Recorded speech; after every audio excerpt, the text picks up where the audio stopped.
Well, we talked about Nottingham Forest and how a big win over Ipswich, a significant win over Ipswich, means that they are looking very comfortable in terms of Champions League qualification for next season. But it's yet another defeat for Ipswich. Yeah. And, you know, I know they got it back to 4-2 in that game. But for so long, we've been saying, do you know what? Ipswich might be in the bottom three, but they've never really looked as though they were overrun in a lot of games. This one, it did look at one stage as though Forest could absolutely run away with it. Yeah, and a Forest side that, like you see, they've got the Champions League carrot in their sights. And I just thought, again, you look at the three teams, and why Wolves have been very fortunate in this season, because they've been poor in what they should be doing, because obviously they're not good enough. But then you look from Wolves to 16th, Wolves have not been nowhere near good enough. I think some players have found form. We know what Cunha's about. I think Bellegarde, who was playing, I think, on the right wing when Gary O'Neill was there, is now in the centre, which is his natural position. He looks like another player that can really contribute to what they're doing. Strand Larsen, the same. So you look at them and you think there's a lot more to come from them. But at the same time, I think that they're fortunate that the three teams below them are poor.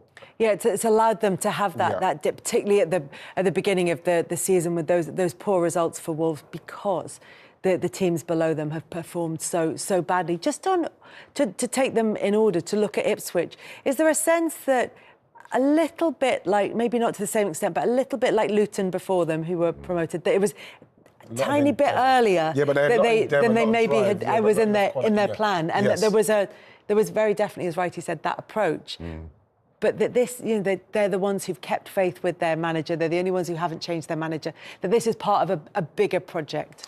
Yeah, I'd say so. I mean, it's interesting because Kieran McKenna at the start of the season, there were so many clubs who tried to sign him, and he could have left, and he decided he didn't want to stay. And you get the sense that the reason he didn't leave is because he said, OK, I'm convinced by what you want to do over the longer period. We might have to suffer some pain to get to that, but let's continue to build. When you look at the side at the moment, I don't think there's been enough investment in it. If Delap doesn't score, all too few players score. They're the lowest scorers in the Premier League. They're the only team in all 4 divisions not to win a league game this season. And they can't defend. So I think it's going to take more investment this summer for them to have a chance of coming back from what is a very, very competitive championship. Maybe as well with Kieran McKenna, they would have known early that this team will probably struggle in the league. So why would you get rid of him to bring in who to do what? You might as well stay with him, let him have his experience, his year experience here in the Premier League. Then when they go back, they'll know what they've got to try and bring in to come back, Kels. I think it wouldn't make no sense them getting rid of him, but it seems like they're very confident in him. I think defensively, Darren's hit the nail on the head there. Defensively, been so poor. I mean, if you've seen the goals at the weekend, one was Milinkovic, and you think, oh, he must be a power and header from a set. It was a set play, but he chested it down inside the box, and still no one got a block. One of the goals was just a simple ball over the top at any level, unacceptable. He's gone through and he scored. So any chance of staying in this Premier League, you have to tighten up, because you're right, it's very difficult to score goals, and if you're leaking goals for fun, it's not a good balance, Kelly. No, it's not a good balance. If you can't score and you can't defend, you're in trouble. You're going to be in trouble in that sense. Look, there have been poor performances from those teams, particularly that are in the bottom three at the moment. You could bring Wolves, as you say, into that equation in almost any other season. But as you said, Wolves are fortunate. This season could be a record low combined points total for the 3 teams that are relegated to the Championship. What does that tell us, do you think, Darren, if it tells us anything? You know what's interesting about the 3 teams in the bottom? Ipswich haven't invested enough. I think Southampton have been guilty of idealism, really, because if you come to the Premier League, you have to be able to defend and you have to be a pragmatist.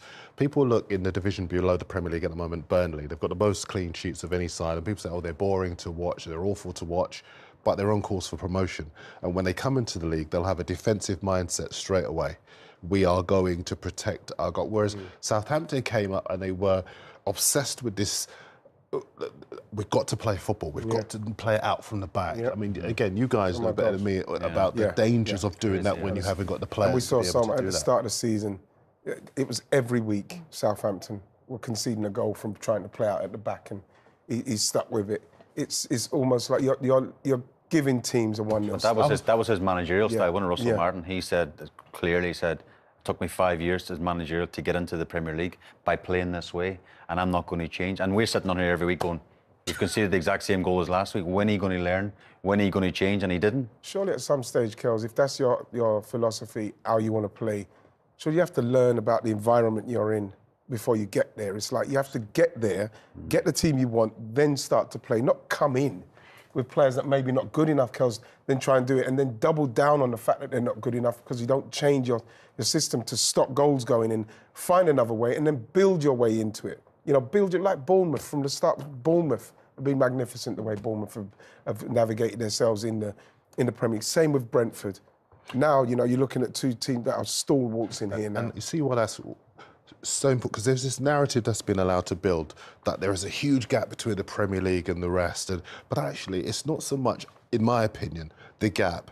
It's the attitude when you come in as a leader of a football team. You know, are you going to be a pragmatist and say it's not going to be pretty, but we are going to focus on being tight defensively as we find our feet? Brentford did that, Bournemouth did that, lots of clubs have done that. Whereas these three clubs have come up, Ipswich haven't added, Leicester haven't been decisive enough because it was very apparent very quickly that Van Nistelrooy wasn't the right man. But at the start of the season, they didn't add enough quality anyway. They've got some very good campaigners up front, but maybe they've been around for too long and they needed an injection of pace and youth up there. And I think Southampton, as I say, they've just been too idealistic. Yeah. So has Vitor Pereira done a good job at Wolves then by turning their form around, or has he benefited from the... You come up against the teams you play against every single week. I mean, Cunha's been obviously missing the last couple of games to suspension, but in general is a brilliant player. And obviously Strand Larsen got a couple at the weekend, but when you have goal scorers down at the bottom, when you have people sticking in the back of the net, that does help. But he's definitely galvanised them, Kelly. He's definitely got them together. They're harder to play against, you know, home and away. And I think he deserves great credit, because it's all well and good saying now, oh, they're safe. You know, he's been lucky because the team's below him. But he's had to go in there and sort out a club that was struggling as well. Yes. I think he will feel he's been fortunate that the teams below him are so poor, because they should be a lot further up the league than they are. And the way you watch him on the line, how, you know, animated he is about, I think that the standards they'll go up with Wolves. Especially, I think, like I mentioned earlier on Bellegarde, who's now playing in the midfield. You've got another player there of real high quality who we haven't seen enough of. And we're just starting to see it now, and it coincides with them playing a lot better. So I think we'll see a better Wolves next season. Does it make a difference when a manager's fiery on the touchline? Yeah, because then that's the person, you take on that personality when you're on the pitch. It's probably the same when they're training. He's probably even more animated in training. He wants it right. He wants it intense and that. And you end up just slipping into that kind of personality to when you're playing. Does that style suit Wolves' model as a club? Because they've always been able to have those connections to be able to bring in some really talented players, like Cunha in particular is the one that everybody's talking about, maybe being the next one to move away from Wolves. But if they have that solid base that they had when they were successful under Nuno as well, they have that base, that solid base. Is that the best way for those players to flourish in a kind of quite structured structure is the phrase I'm going to use. Well, I think their model is to bring players in and to accept that at some level those players will move on. You mentioned Cunha. He is going to leave in the summer. There will be a big club that buys him. Arsenal very interested in him, but a number of clubs are interested. Max Kilman went last summer to West Ham for £45 million. And they accept that that is the way things are going to happen, not just with the players, but with managers as well. If a manager comes along who does particularly well, someone else will poach them. The worry for me is in terms of the long-term stability, because the teams that get a foothold in the Premier League do have that stability. And I think, I always say, if you circle that drain for long enough, eventually you go down it. And they're looking to potentially, as you say, improve next season and get themselves away from it.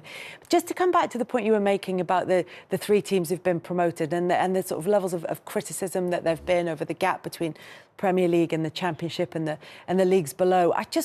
But we've also said about the top of the league as well, so many teams have dropped off. There've been lots of injuries, lots of muscular injuries that have been caused because they had the Euros, and then for some, I was going to say, and the Olympics for some players, but Jean-Philippe Mateta seems to be doing brilliantly, having played and gone all the way with France, is doing brilliantly for Crystal Palace. But I just wonder, after that kind of season where there have been, sort of teams dropping off at the top, teams not quite reaching the heights at the bottom. Has the middle of the Premier League strengthened? Is there an argument to say that when you've got the likes of Fulham and Bournemouth and Brentford up in the European, and Brighton up in the European mix? I think so. I think you have to look at it like that because there's, you know, and again, you're catching a City at the right time. You know, you're catching Arsenal with the injuries at the right time. Obviously, Liverpool started brilliantly. And you're catching Chelsea at a transitional period. Then you've got Villa, who looks stronger. Brighton, Bournemouth, like you mentioned. You know, Fulham. I think that, yeah, it's a good point, Kels. Them guys are going into these games because we've seen it a couple of years ago where you're thinking, these guys are not even trying against Cities and these teams. They're not even trying hard. Now they're going in feeling we can beat them. We start with how we're going to play, our strategy, how we're going to... And they're having a go. And I think that they're catching these teams off guard, some of them, especially when they're weaker in the moment. The only thing I might say on the bigger teams, naturally they play for their countries as well. And naturally in the summer they've got tournaments. And then now this summer there's the Club World Championship. Yep. And the bigger teams, they're always involved in that. And the other smaller teams, in inverted commas, they've got free midweeks, normally no Champions League. They've got freshness going into Premier League games, and I think that's probably helped them. Going back to the bottom three, I still think that maybe the Premier League still need to look at that because we want a competitive league. We want the three teams to come up to compete in the league, and I don't know if it's a financial thing, if they can allow you to spend a little bit more perhaps, or maybe they come up and they don't want to spend more. I'm not so sure. But that's 2 years on the bounce that the three teams that got promoted are going to go straight back down, and that's not good for the Premier League. No. You want competition in this league. We think it's the best league in the world, and maybe it's something that needs to be tweaked a little bit. Yeah, something that maybe we could look at a later stage between now and the end of the season. But coming up, we have, of course, got International Week, and then we've got an FA Cup week. So going to be but 2.5 weeks before we're back in Premier League action. But there is a really lovely story that's coming out at the moment because Michail Antonio has been interviewed about his recovery from the car accident, which was very serious, and there were real fears around his future at one stage. But he's up, he's chatting, he's giving interviews, and here he is with Governor B.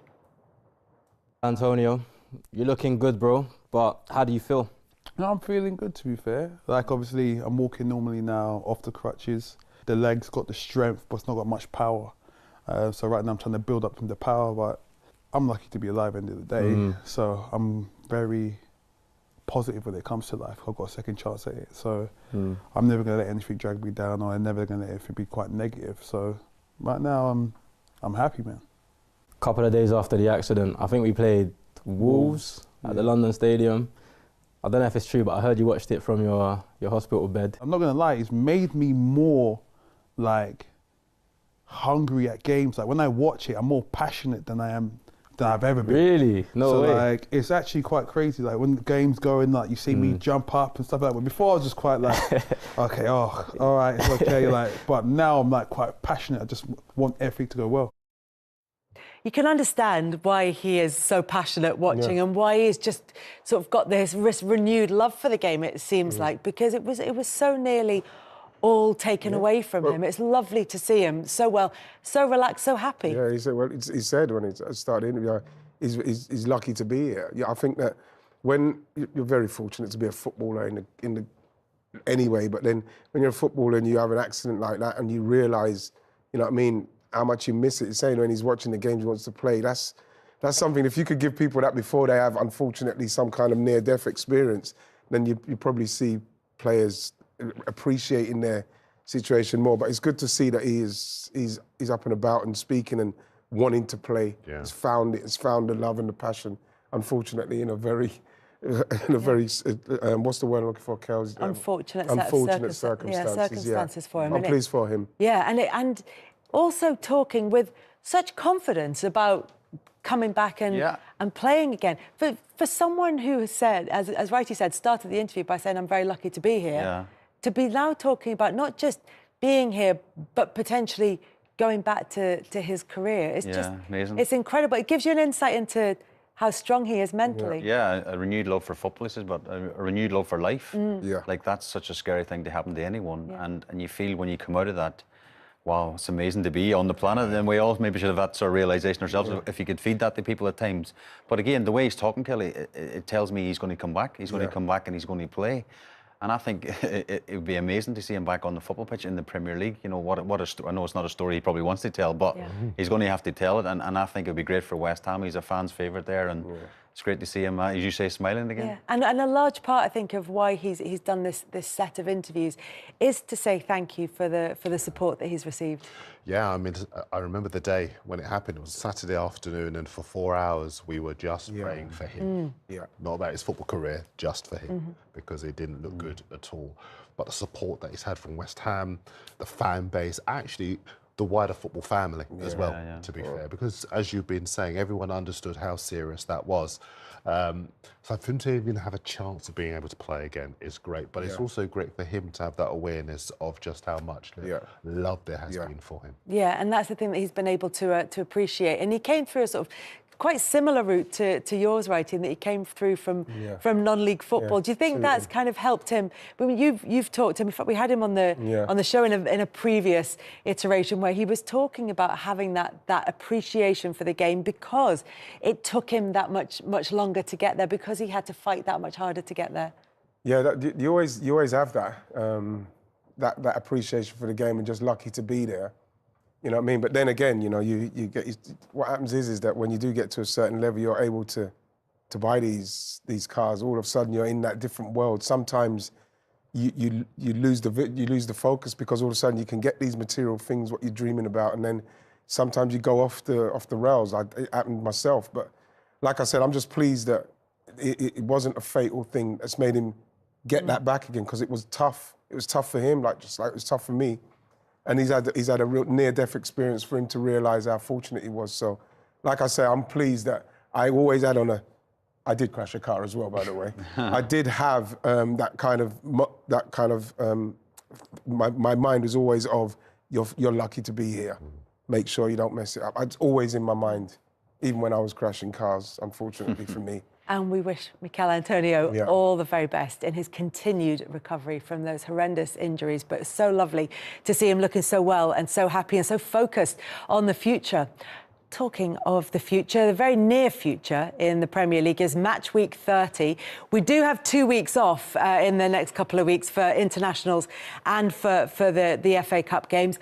But then we're back, and we're back with midweek games, including a Merseyside derby. Some huge games coming up. We'll be able to reflect on them, plus another weekend of fixtures. 6 points up for grabs. Yep. As soon as we come back, righty, have a look at the league table when we come back from that one and see where we are. I know. It could be back on. It is back on. It could be back on. Arsenal with the win against Chelsea means it was all back on.